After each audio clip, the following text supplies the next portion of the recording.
अभी दोपहर के 3:30 बजे हैं और अब मुझे जाना है गिर में अपनी इवनिंग सफारी पे।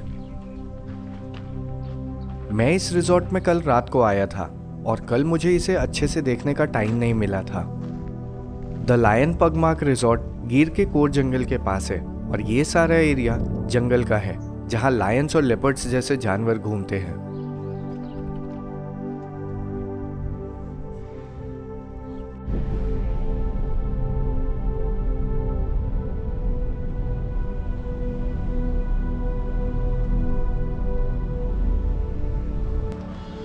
इवनिंग सफारी 4 से 7 बजे तक होती है और 3 घंटे की सफारी में हमें जो भी रूट मिलेगा उसे हमें पूरा घूमना पड़ेगा।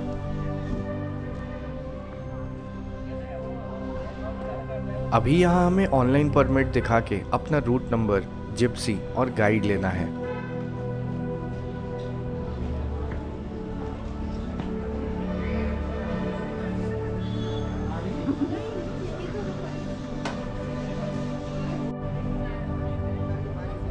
और अभी की सफारी में हमें जल्दी जिप्सी मिल गई और अब हम सफारी स्टार्ट होने से पहले ही अपने सफारी गेट तक जा रहे हैं।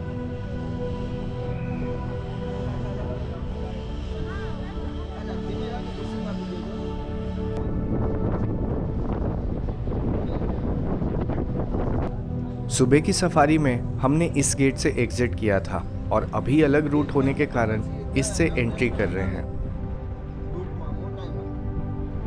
सर आप गिर में आप लोग फर्स्ट टाइम आए हो सर? हाँ, पहली बार। गिर में आपका हार्दिक स्वागत है सर। Thank you. मैं आपका गाइड हूँ, मेरा नाम मुनीर है सर। आज की जंगल विजिट के लिए मैं आपका गाइड हूँ सर। और ये अभी आज हमारा ये जो गवर्नमेंट ने 258 स्क्वायर किलोमीटर में जो 13 रूट बना के रखा हुआ है ना सर, तो आज हमारा 10 नंबर का रूट है सर। ओके। यहाँ पे जो गवर्नमेंट ने रूटिंग बना के रखा है ना सर, वो सब ट्रैफिक कंट्रोल के लिए बना के रखा हुआ है। तो सब लोगों को टर्न बाय टर्न एक रूटिंग मिलता है घूमने के लिए। ओके। तो अभी हमारा 10 नंबर का रूट है सर। ओके। और ये पूरा गिर का एरिया नेचुरली है सर, कोई जगह पे गवर्नमेंट ने एरिया कवर किया हुआ है नहीं। तो पूरा गिर का एरिया 1880 स्क्वायर किलोमीटर में फैला हुआ है। तो काफ़ी बार आप लोगों ने सर वीडियो या यूट्यूब में या फेसबुक में वीडियो भी देखा होगा कि जो लायन है, जो दूसरे अदर एनिमल है, वो रास्ते के आसपास भी आ जाते हैं। तो ये पूरा गिर का एरिया 4 डिस्ट्रिक्ट में फैला हुआ है सर। तो कभी कभी बॉर्डर के विस्तार में हाईवे की तरफ भी जो एनिमल का मूवमेंट होता रहता है सर। तो ये पूरा नेचुरल है सर, कोई जगह पे एरिया कवर किया हुआ नहीं है। तो वैसे तो पूरे गिर में 41 प्रकार के एनिमल हैं सर। तो लायन है, लेपर्ड है, डियर है, सांबर डियर है, नीलगाय है, आइना है, जंगल कहते हैं, civet cat, ratel, mongoose, monkey, jackal, pangolin है सर, फोर्टिफाइन है। ऐसे छोटे बड़े सब मिला के 41 प्रकार के पूरे गिर में एनिमल है सर। ओके। और 37 प्रकार के रेप्टाइल भी है। ओके। ये जोन 10 कैसा है, रूट 10? सर ये जो रूटिंग तो सब अच्छे ही है सर। ओके। ये जो गवर्नमेंट ने जो रूटिंग बना के रखा है ना सर, सब रूट तो सब अच्छे ही है। अभी आप लास्ट कब गए थे रूट 10 में? रूट 10 नंबर में सर मैं अभी 3-4 दिन हो गए सर। क्या वो दिखा था? नहीं सर, मैं वो टाइम में 9 बजे वाले टाइम में गया था, तो हम लोगों ने क्लाइनेस देखा था। ओके। गिर की सफारी में आपको अफ्रीकी मूल के गाइड्स और ड्राइवर्स मिल जाएंगे जिनके पूर्वज लगभग 400 साल पहले गुजरात आए थे। सर अच्छी बात है, आपका फर्स्ट सफारी में आपको लेपर्ड मिल गया। हाँ। वरना लेपर्ड जो है बहुत साइंग एनिमल है और बहुत कम साइटिंग होता है उनका। ओके। हम लोगों को 5-10 सफारी में एक बार मिलता है। अच्छा। लेपर्ड एकदम साइंग एनिमल है, वरना लायन से ज़्यादा लेपर्ड की संख्या गिर में ज़्यादा है। ओके। वो क्या है सर, रुकेगा नहीं सर, सच में एनिमल है। अभी गर्मी के मौसम में, वो भी इतने धूप में, किसी भी जानवर का दिख पाना आसान नहीं है। गिर के जंगल के अंदर से एक रेलवे ट्रैक भी जाती है जिसमें स्लो स्पीड पे ट्रेन चलती है। ये छोटा ट्रेन चलता है मीटर गेज, वेरावल से जूनागढ़ और अमरेली से दिलवाड़ा।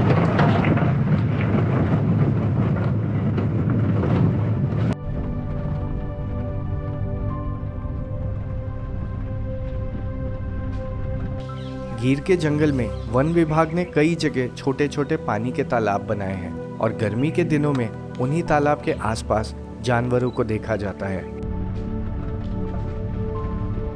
वैसे तो गीर का जंगल ड्राई डिसिडस है, यानी गर्मी में पेड़ों के पत्ते झड़ जाते हैं, लेकिन यहाँ फिर भी ऐसे अलग अलग पेड़ हैं जो गर्मी में भी हरे भरे रहते हैं। अभी गर्मी में जंगल बहुत हद तक सूखा दिखता है, लेकिन इन थोड़े से बचे हुए हरे भरे पेड़ों को देख के अनुमान लगाया जा सकता है कि बारिश के बाद यही जंगल कितना सुंदर दिखेगा। यहाँ बारिश जून से अक्टूबर तक होती है और जंगल को 16 जून से 15 अक्टूबर तक बंद कर दिया जाता है।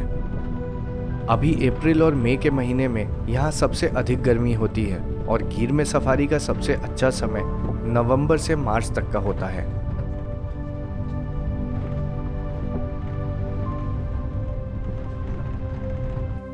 आगे चल के फिर से एक अकेला हिरन मिल गया जो वन विभाग द्वारा बनाए गए तालाब से पानी पी रहा है। गीर के जंगल में ऐसे सैकड़ों पानी के तालाब हैं जिनमें वाटर टैंकर से पानी भरा जाता है।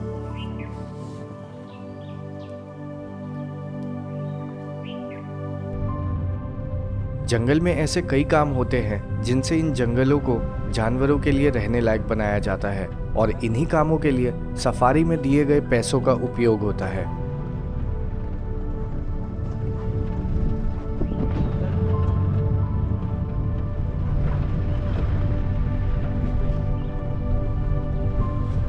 स्टॉक है ना, थोड़ा रोकना वहाँ पे। हाँ, ये है वुली नेक्ड स्टॉक, यानी ऊनी गर्दन वाला सारस।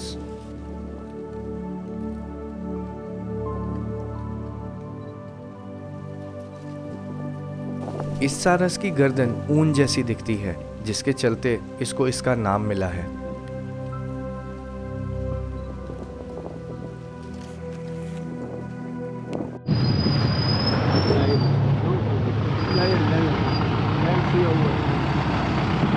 किधर? यहाँ पे देखो छाँव में। अच्छा, हाँ, ओके। और अभी की सफारी में ये हमें पहला शेर मिला जो अभी आराम कर रहा है। गर्मी की दोपहर में बाघों को भी ऐसे आराम करते देखा जा सकता है। बस दोनों बड़ी बिल्लियों में अंतर ये है कि शेरों को पानी में जाना पसंद नहीं होता है और इन्हें ऐसे ही छांव में आराम करते देखा जाता है।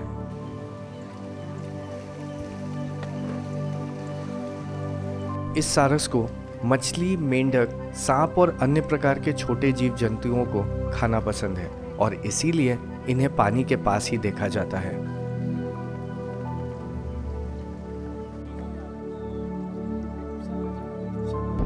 लगभग दुनिया के सभी जंगली शेर अफ्रीका में रहते हैं, लेकिन शेरों की बस एक छोटी सी ही आबादी है जो यहाँ गीर के जंगल में पाई जाती है।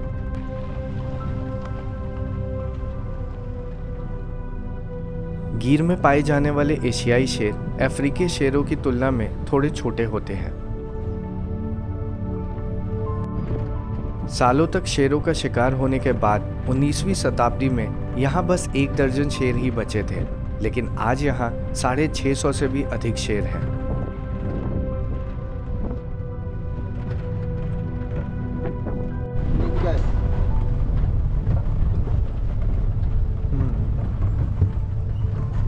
आगे रोको। बस बस बस। चलते चलते हमें यहाँ एक नीलगाय मिल गया। नीलगाय को गाय से जोड़ के देखा जाता है, लेकिन ये गाय के परिवार से नहीं आते हैं, बल्कि हिरणों के परिवार से आते हैं। नीलगाय में केवल नर ही नीले रंग के दिखते हैं और फीमेल और बच्चे नारंगी या मटमैले रंग के होते हैं।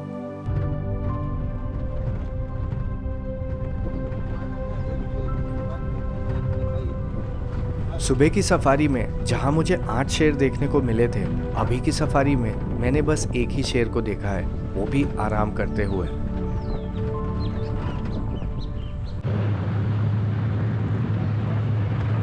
यहाँ पे बैठा हुआ है, देखो सामने।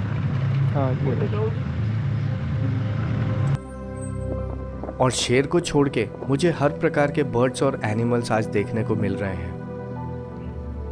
ये है ब्राउन फिश आउल और इसके नाम की तरह ये मछलियों का शिकार करके खाता है।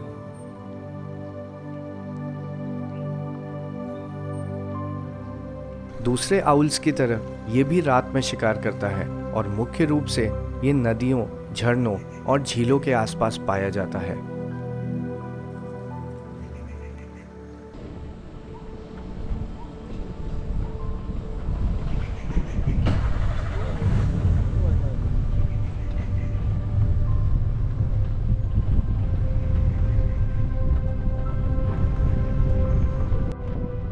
थोड़ा आगे बढ़ने पे हमें कुछ जिप्सीज रुकी हुई दिखने लगी, जिसका मतलब है वहाँ कहीं लायन की साइटिंग हो रही होगी।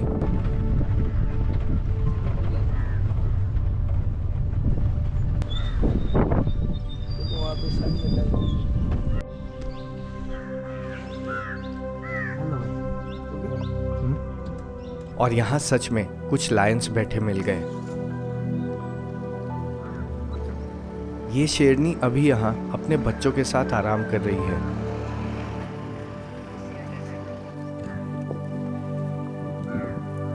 शेर दिन के 16 से 20 घंटे तक बस आराम करते हैं और अधिकतर रात के अंधेरे में ही शिकार करते हैं।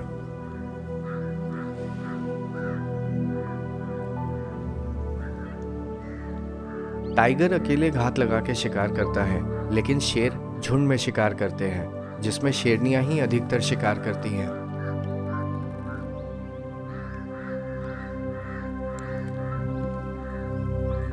और गौर से देखने पे पता चला कि वहीं झाड़ियों के पीछे इन शेरों ने शिकार किया है और उसे खा के ये आराम कर रहे हैं। एक शेरनी को हर दिन लगभग 5 किलो मांस की आवश्यकता होती है और शेर को लगभग 7 किलो, लेकिन भोजन की कमी होने पर वो इससे 2 गुना भी खा सकते हैं।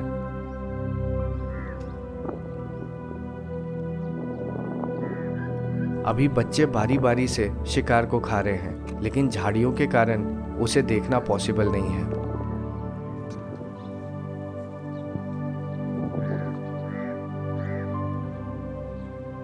लायन की साइटिंग ऐसी ही होती है, या तो शेर अकेला घूमता या आराम करता मिलता है, या फिर शेरनियां अपने बच्चों के साथ एक समूह में।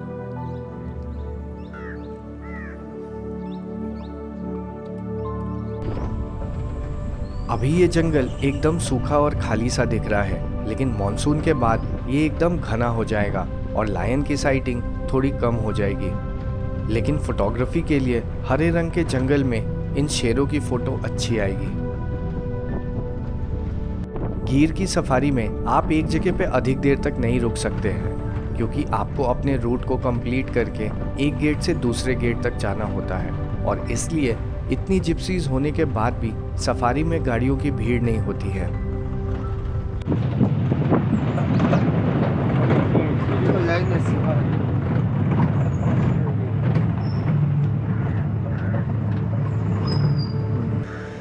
और जैसे जैसे शाम होती जा रही है, हमें और भी लायंस की साइटिंग हो रही है।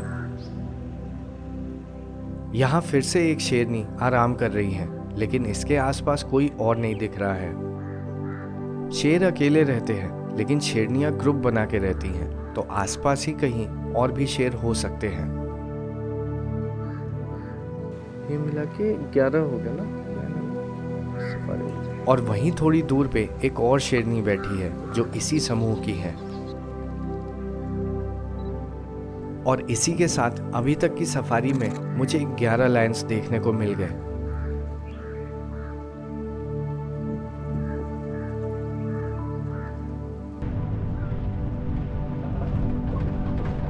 अब सफारी का टाइम ओवर हो रहा है और 7 बजे तक हमें एग्जिट गेट तक पहुंचना है। लायन की साइटिंग टाइगर्स जितनी एक्साइटिंग तो नहीं है, लेकिन दोनों बड़ी बिल्लियों की अपनी अपनी विशेषताएं हैं। टाइगर की साइटिंग अधिकतर अकेले ही होती है, और अगर वो भी गर्मी में ऐसे आराम करता हुआ मिल जाए तो वो भी थोड़ी देर के बाद बोरिंग ही हो जाता है।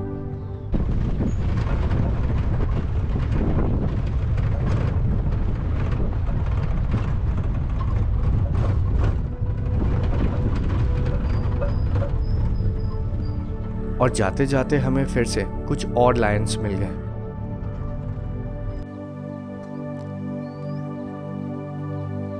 यहाँ 3 शेरनियाँ आराम कर रही हैं और जैसे जैसे अंधेरा होगा ये शिकार के लिए सक्रिय हो जाएंगी, जो हमें सफारी में कभी देखने को नहीं मिलेगा।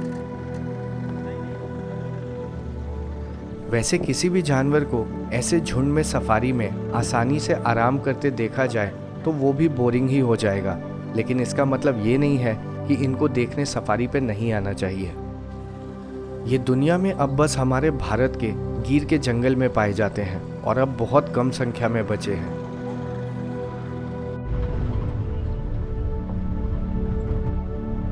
सुबह की सफारी में मुझे 8 लायंस देखने को मिले थे और अभी की सफारी में 14 लायंस। कल सुबह की सफारी मेरी इस ट्रिप की लास्ट सफारी है, लेकिन कल की सफारी आज की सफारी से थोड़ी अलग होने वाली है। आज की सफारी इतनी एक्साइटिंग तो नहीं थी, बट आई होप आपको इस सफारी का एक्सपीरियंस और लायंस को इतने पास से देख के अच्छा लगा होगा। तो मिलते हैं कल की सफारी में। तो मैं अभी हूँ लायन पगमार्क रिजॉर्ट में, और ये एक्चुअली गिर के कोर जोन से, इनफैक्ट कोर जोन में ही है। तो ये जो भी जंगल पीछे दिख रहा है ये एक्चुअली कोर जोन है, और यहाँ पे लायन, लेपर्ड सारे जानवर होते हैं जो नॉर्मल सफारी में हमें देखने को मिलते हैं। और इनफैक्ट बहुत बार ये इनको रात को यहाँ से आते जाते और क्रॉस करते भी देखा जाता है। तो काफ़ी एडवेंचरस है ये प्रॉपर्टी, एंड